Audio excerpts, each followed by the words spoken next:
Breaking news Marathi या वृत्तवाहिनीला subscribe करायला विसरू नका आणि हो, व्हिडिओ आवडल्यास नक्की लाईक करा। मुख्य संपादक वसंत पानसरे। धक्कादायक प्रकार, धावत्या एसटीचा मागील टायर निखळून बसच्या पुढे। शहापूर आगाराच्या भोंगळ कारभारामुळे प्रवाशांच्या जीवाशी खेळ। शहापूर आगारातील एसटी महामंडळाच्या जीर्ण आणि भंगार अवस्थेतील बसांमुळे प्रवाशांच्या सुरक्षिततेचा प्रश्न पुन्हा एकदा ऐरणीवर आलाय। वारंवार बिघाड, रस्त्यात बंद पडणाऱ्या बसेस आणि देखभालीच्या अभावामुळे शहापूर आगाराचा निष्काळजी कारभार पुन्हा उघड झालाय।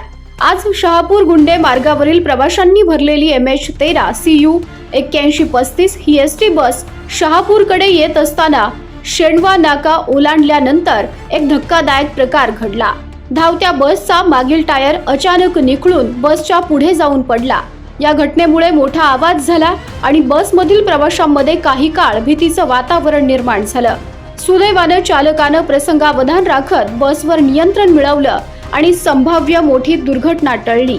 या घटनेत कोणतीही जीवितहानी झाली नसली तरी प्रवाशांच्या सुरक्षिततेबाबत गंभीर प्रश्न उपस्थित झालेत। शहापूर आगारातील अनेक बसेस जीर्ण अवस्थेत असून त्यांची वेळेवर देखभाल आणि दुरुस्ती होत नसल्याची तक्रार प्रवाशांकडून वारंवार केली जाते। या धक्कादायक घटनेनंतर संबंधित अधिकाऱ्यांनी तत्काळ चौकशी करून निष्काळजीपणाला जबाबदार असणाऱ्यांवर कारवाई करावी आणि प्रवाशांच्या सुरक्षिततेसाठी सक्षम आणि सुस्थितीतील बसेस रस्त्यावर उतरवाव्यात अशी मागणी नागरिकांकडून होते। ब्रेकिंग न्यूज मराठी या वृत्तवाहिनीला सबस्क्राईब करायला विसरू नका आणि हो, व्हिडिओ आवडल्यास नक्की लाईक करा। मुख्य संपादक वसंत पानसरे।